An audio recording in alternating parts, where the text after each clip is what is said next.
Galing. Ano yan? Pang-ahit. Ano?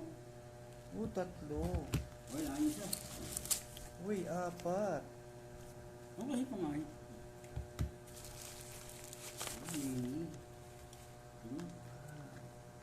Apat siya.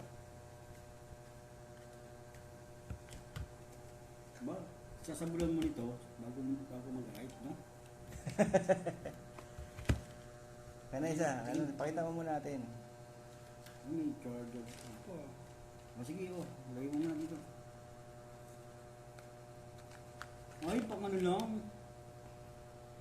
Wala ko, pwede rin sa ulo. Hindi pa pala sa ulo. Pang ano lang dito. Pre, ang ganda nito. Pang